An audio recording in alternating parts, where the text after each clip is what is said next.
Shilin POV. Anisha Zua, halos nagwala sa loob ng ospital nang malaglagan to ng bata sa sinapupunan nito. Ang hinala, marahil stress ito sa tuluyang pagkabagsak ng lahat ng negosyo nila. Bali-balita rin nakatira na lamang ito sa maliit na apartment. Gulat na gulat ako nakatitig sa telebisyon sa loob ng kwarto ko. Anong nangyari?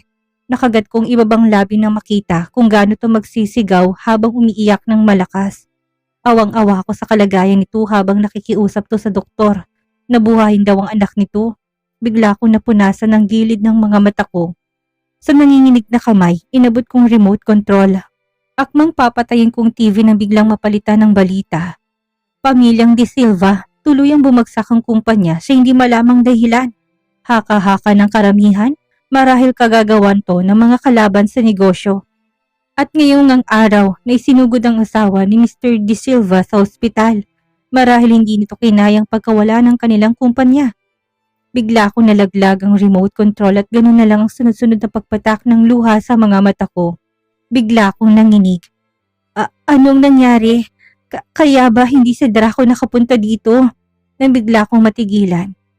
Si Kuya, may alam kaya siya sa mga nangyayari? Nagmamadali akong lumakad papunta sa kwarto nito. Halos takbong lakad ang ginawa ko. Hinihingal kong binuksan ang pinto ng kwarto nito. Kuya, napahinto ako nang makitang nanonood din ito ng balita. Ngunit kagad nitong pinatay nang makita ako. Princess, ano nangyayari kuya? Paano bumagsak ang kumpanya ng mga De Silva? Hindi mo man lang ba natulungan ng asawa ko? I'm sure alam mo na lahat ng ito, hindi ba? Natatarantang wika ko. Natigilan ako na umiwas to ng tingin sa akin. Napanunok din. Kuya, I'm so sorry princess. Bigla ako natigilan. What do you mean kuya? Bakit ka nagsasorry sa akin? Kumabog ng biglang dibdib ko. Tumingin to sa mga mata ko.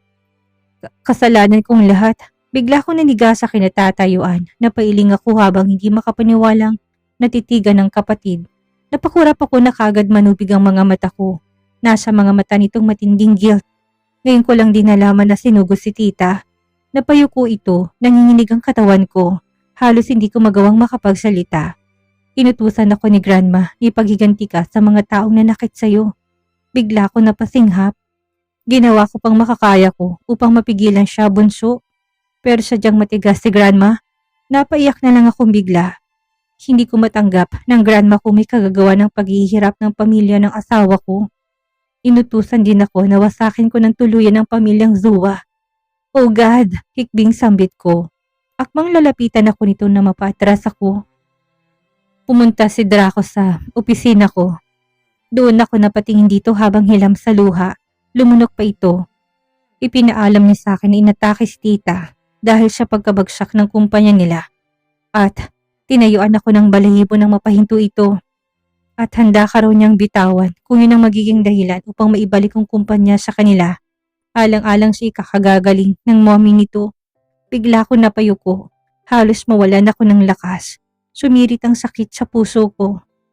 Pero hindi ko to masisisi. Dobling sakit ang nararamdaman nito ngayon. Nasabi ni Draco yun dahil sa kalagayan ng pamilya nito. Hindi na nakakausap ng maayos ang daddy nito at halos hindi na lumalabas sa kwartong dalawang kambal. Bigla ako napahaguluhol. Niyakap ako nito. Patawarin mo ko, princess. Hindi ko masuway ang grandma natin. Ngunit nag-iisip na ako ng paraan ngayon kung anong kailangan ko sabihin kay grandma para ibalik niya. Nang tingalain ko ito. Ako nang gagawa. Kulat itong napatitik sa akin. Umiling ito. Hindi mo pa kilala ng lubusan. Makikinig siya, kuya. Hindi to nakakibo. Hanggang sa nagmamadali akong lumabas sa kwarto nito. Princess! Umiiyak ako habang sakay ng elevator patungo sa 4th floor. Hindi ko na nagawang kumatok at dire-diretso ako sa kama ng grandma. Apo, nagulat to na bigla na lang akong lumuhod sa harapan nito. Umiyak ako ng umiyak. Oh God, anong ginagawa mo, apo? Hinawakan itong braso ko, ngunit hindi ako natinag sa pagkakaluhod ko. Patawarin mo na sila, grandma. Ako na po nagmamakaawa sa inyo. Nahigpi ako ng mapalakas. Tiningala ko to. Gulat na gulat ang reaksyon nito, ngunit hindi nakaligtas sa akin ang sakit na dumaloy sa mga mata nito. Pinantayan ako nito. Apo ko, hindi mo kailangan. Grandma, kung hindi dahil kay Ma'am Janine, hindi ako makikilala ni Kuya at hindi niyo ako makikita. Umiiyak na paliwanag ko dito. Napakurap ito, nanunubig na rin ang mga mata nito. Hinawakan kong kamay nito. Patuloy sa pagdaloy ang mga luha sa mga mata ko. Naging mabuti sa akin si Ma'am Janine, Grandma. Pinakain niya ako. Kinahabagan niya ako. Dinapitan at pinatira sa mansyon nila. Pinakain ng masasarap na pagkain at higit doon, pinapag-aral niya ako. Napahikbi ako ng todo. Ang sakit sa dibdib na malamang sinugod to sa ospital. Natatakot ako na baka may mangyaring masama dito. Ayokong kamuhian ako ng asawa ko. Mas lalong ayokong maghiwalay kami nito. Kung nagagalit man sila sa akin o nasaktan man nila ako, kasalanan ko naman eh. Dahil hindi ako nakontento sa lahat ng kabutihan nila. Sandali ako natigilan ng pagangat ko ng tingin. Tahimik na palang umiiyak ang grandma ko. Malaki pong utang na loob ko sa pamilyang De Silva, Grandma. Yun ang dahilan kung bakit hindi ko malang naisip na maghiganti o magtanim ng sama ng loob sa kanila. Kung hindi dahil kay Ma'am Janine, baka hindi niyo na ako nakita pa. Baka nagahasa na ako at pinatay ng mga lalaking gumagala sa gabi. Alam niyo naman kung saan ako nagmula. Taong pulubi ako, Grandma. Pero inalis ako sa lugar na yun ni Ma'am Janine. Kaya paano ko sila mapaghihigantihan? Silang dahilan kung bakit nasa harapan mo po ako ngayon, Grandma. Bigla itong napahikbi sa harapan ko. Tunay ngang napakabusilak ng puso mo, apo ko. Patawarin mo si Grandma. Hindi ko na naisip ang mga bagay na yon. Tumatak lang sa isipan kong pananakit nila sa'yo. Hinaplos nitong mukha ko. Hindi ko kayang nakikita kang umiiyak, apo ko. Nasasaktan si Grandma. Pero kasalanan ko naman ang lahat kung bakit umiiyak ka. Hayaan mong maitama kong lahat ng pagkakamali ko. Bigla ko napahinto sa pag-iyak. Tumango ito sa akin.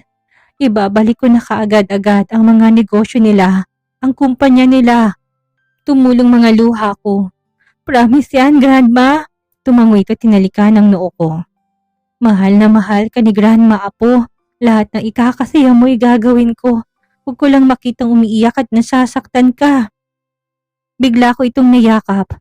Thank you, Grandma. Maraming salamat po. Naramdaman kong paghaplos ito sa buko. Yung sa pamilyang Zua, Grandma. Bahagya itong humiti sa akin. Ibabalik ko lahat, apo. Patawarin mo si Grandma. Umiling ako. Hinawakan ko muling kamay nito.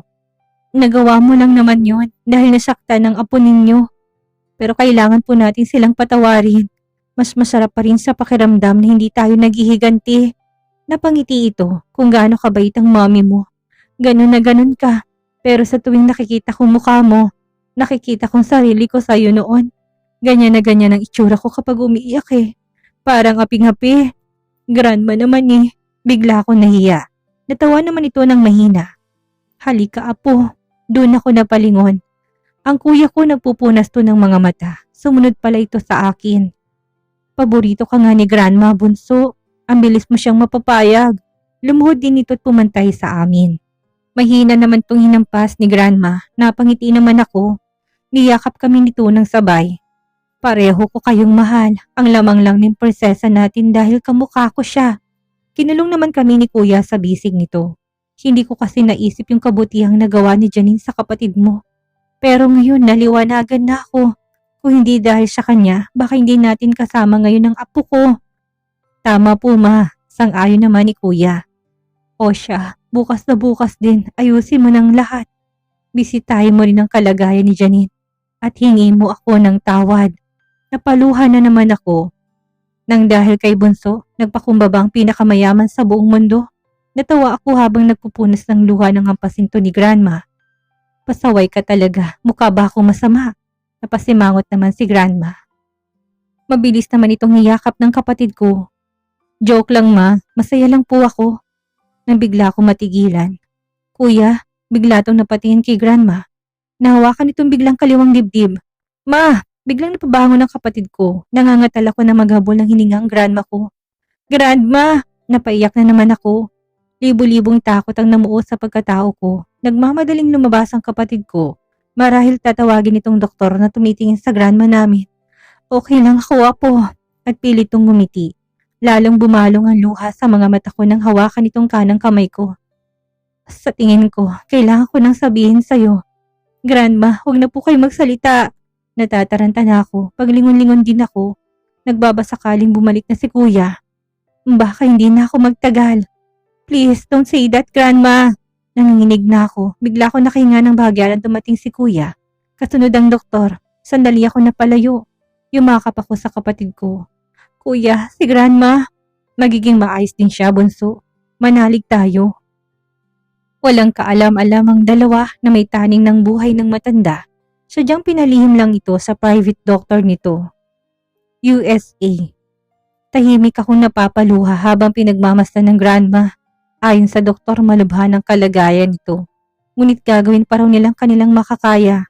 Nang gabing inatake ito, kaagad inasikaso ni Kuya Romeo yung private plane na pag-aari ng mga Rivas. At inala nga namin dito si grandma sa USA. Magpagaling ka, grandma. Sabay singot, hanggang sa pumasok ang Kuya Romeo. Ikaw na munang bahala kay Grandma Bunso. Asikasuhin ko lang yung pinag-uutos niya sa akin. Babalik din ako kaagad. Isang tangong pinakawalan ko, niyakap naman ako nito, tinalikan sa noo. Wala akong ginawa kundi ang manatili sa tabi ni Grandma. Hinihintay na magising ito. Yung mga tauhan naman, dinalhan na lang ako ng damit. May banyo naman sa loob ng kwarto na yon. Dinadalhan na rin nila ako ng makakain. Nalaman ko rin na may sariling mansyon ng mga Rivas dito sa USA. May mga negosyo ring nakatayo. Dahil sa sobrang stress at pagod, nakatulog ako habang nakayukyuk sa higaan ng grandma ko. Lumipas ang 2 araw, bigla ako napaangat ng tingin. Grandma, hinawakan ko kagad ng kamay nito. Kumustang pakiramdam niyo, grandma? Ngunit ibang sinagot nito. Nasaan tayo? Siya nangihinang boses, napalunok ako. Nasa USA po tayo, grandma. Hinaplos kong kulubot na nitong muka. Gusto kong maiyak habang pinagmamasdan to. Hinang-hina na ito't mukhang nahihirapan na. Hindi ko yata kakayanin kung mawawala to ng ganun na lang kabilis. Hindi pa man lang kami nito nagsasama ng matagal. Nasaan ang kapatid mo? Umuwi na muna sa mansyon niyo raw dito sa USA, grandma. May kinuha lang po. Marahan tong napatango. Naayos niya na ba ang tungkol sa pamilyang Di Silva at Zua? Pinunasan ko nangingilig kong luha. Hindi ako maaring magpakita ng kahinaan sa grandma ko. Kailangan ko magpakatatag sa harapan nito upang lumaban din ito sa kalagayan nito ngayon. Yes, grandma. Humihingi rin daw ng tawad si Ma'am Janine. Ganon din ang 2 kambal nito. Humingi din ng tawad ang mag-asawang Zua sa nagawa ng kanilang anak na si Anisha. Hindi daw po kasi makausap si Anisha dahil sa pagkawala ng anak nito. Tumango lang ito hanggang sa titigan ako nito. Apo, kaya mo bang mangako sa akin? Nagtataka ako nakatitig dito. Na ano po, grandma? Na kahit na anong mangyari, magiging matatag ka. Huwag kang manghihina. Wala sa lahi nating Rivas ang mahina at sumusuko. Gusto kong maging matapang ka. Hindi ko alam kung bakit ako napaluha. May takot na namumuo sa pagkatao ko. Bakit niyo po ba ito sinasabi, grandma? Gumaralgal ang boses ko. Mangako ka, apo ko. Kailangan mong mangako sa akin. Wala akong nagawa kundi ang mapatango. Ayokong lumala pang kalagayan ito. Pangako po, grandma. Pinisil nitong kamay ko. Apo, naalala mo ba yung sinabi ko sa'yo noon na marami ka pang dapat na malaman? Tumango ako. Kailangan ko nang ipagtapat ang lahat sa'yo dahil wala na akong kasiguraduhan. Kung magtatagal pa ako sa mundong ito, napaiyak ako. Grandma naman, huwag naman po kayo magsalita ng ganyan. Gagaling pa po kayo, napahikbi ako. Hinaplos itong mukha ko. Noong nabubuhay ang mommy at daddy mo, nahihirapan silang magkaanak. Taunang lumipas pero hindi sila nabibigyan ng anak, panimula nito. Bigla ako napahinto sa pag-iyak. Natitigan ko ito. Kumantong sa puntong hindi na nakakausap ng maayos ang mommy mo. Ng daddy mo, lagi nitong natutulala tumiiyak. Dahil gustong-gusto nitong magkaanak pero hindi sila binibigyan. Napalunok ako. May kasambahay siyang matagal nang naninilbihan sa mansyon nila. Hanggang sa malaman nilang nagdadalang tao ito at ang karelasyon nito'y tauhan ng ama mo. Tahimik lang ako nakikinig pero ang dibdib ko paunti-unting kumakalabog. Balak mo nang umalis ang kasambahay na yon. Dahil sa kalagayan ito ngunit hindi ito pinahintulutan ng mami mo. Okay lang daw na doon itong mga anak sa mismong mansyon ninyo. At pumayag naman ang babae at ang karelasyon itong tauhan ng ama mo. Bigla itong napabuntong hininga hanggang sa maging kabuuan ng babaeng yon. Lahat ng gastos ang mami mong nagbayad hanggang sa isilang nitong batang lalaki. Parang sinuntok ang dibdib ko sa biglaang kalabog noon, lalong nagsitaasan ng balahibo sa katawan ko. Doon muling sumigla ang mami mo. Masayang masaya ito habang kinakargang anak ng kasambahay nito. Siya na rin ang bumili ng lahat ng pangangailangan para sa bata. Hinayaan niyang tumira ang mga to sa mansyon nila. Napasinghot ang grandma ko. Kahit gusto nang umalis ng magkasintahan, pinigilan pa rin to ng mami mo. Okay lang daw na doon sila tumira habang maliit pang bata. Napilitan naman ang mga to dahil nakikita nilang masayang mommy mo sa anak nila. Nakagat ko ang ibabang labi ng tumulong luha ko hanggang sa gumawa ng kasinungalingan ng mami mo. Sa isang bahay bakasyonan, sinama niyang dalawa kasamang anak ng mga ito ngunit may masamang planong mami mo. Naitakip kong kamay ko sa bibig ko. Bigla ko nanginig. Habang naliligong magkasintahan sa beach resort, doon niya sinagawang pagsunog sa bahay, bakasyon at pinalabas niyang naiwan ng anak ng mga to sa loob. Bigla ko napasinghap, umalpas ang luha sa mga mata ko. Hindi makapaniwala. Nagtaas baba ang paghinga ko, halos mabaliw ang ina ng bata. Umiyak ito ng umingak. Halos gusto nitong takbuhin ang nasusunog na bahay ngunit napigilan to ng nobyo. Yumugyug ang balikat nito. Galit na galit ang mga to sa mami at daddy mo. Pero wala silang nagawa. Nag-iwan sila ng isang sumpang hindi raw magiging masayang mga to at hindi mabibigyan ng anak. Sunod-sunod na bumalong ang luha sa mga mata ko. Unti-unting may namuo sa isipan ko. Pero ayaw kong tanggapin. Umalis ng Pilipinas ang mami at daddy mo. Tumira sila dito sa USA dalang bata. Tigagal ako na patitig sa grandma. Nagsitayuan ang lahat ng balahibo ko at talagang nangatalang katawan. Kumabog na malakas ang dibdib ko. Bigla ako napaiyak. Ibig sabihin, si kuya, hindi ko na naituloy ang sasabihin ko. Sobra akong nanginginig. Iyasa po, siyang anak ng inay at itay mo na nagpalaki sa'yo. Silang tinutukoy ko sa kwento ko.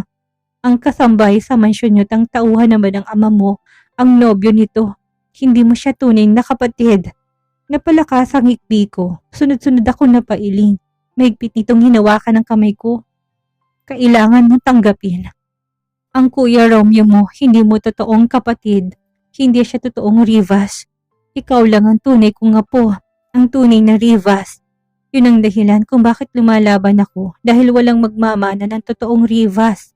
Umaasa ako na buhay ka. Ang tunay na Rivas ang tunay na magmamana ng lahat ng ari-arian ng mga Rivas. Yumugyog ang balikat ko. Sumikip ang dibdib ko. Hindi ko matanggap. Mahal na mahal kong kuya ko. Hindi patay ang anak nila dahil itinago to ng mga magulang mo, apo. Kaya nagiganti ang mga to sa mga magulang mo. Natitigan kong grandma habang hilam sa luha. Paano? Wala kaming kaalam-alam na sumusubaybay lang palang mga to sa pag-uwi ng mga magulang mo. Pero nang panahon na yon, sinilang ka na. Nabuntis ang mami mo noong nandito sila sa US. Nahirapan akong lumunok. Sila palang may kagagawan kung bakit namatay ang mga magulang mo. Sila rin palang kumuha sa'yo. Kaya naranasan mong pagmamalupit nila dahil sa pagiganti nila sa mga magulang mo, apo ko. Akala kasi nila talagang patay ng anak nila. Pareho na kaming napapaiyak. Nagawa lang naman yun ng mommy mo dahil akala niya hindi talaga siya mabubuntis. Wala akong nagawa kundi ang mapaiyak na lang nang bigla akong titigan ng grandma. At dito na po nagtatapos ang kabanata ng ating kwento at sana'y muli niyo po akong samahan sa mga susunod pang kabanata. Maraming salamat po at keep safe everyone.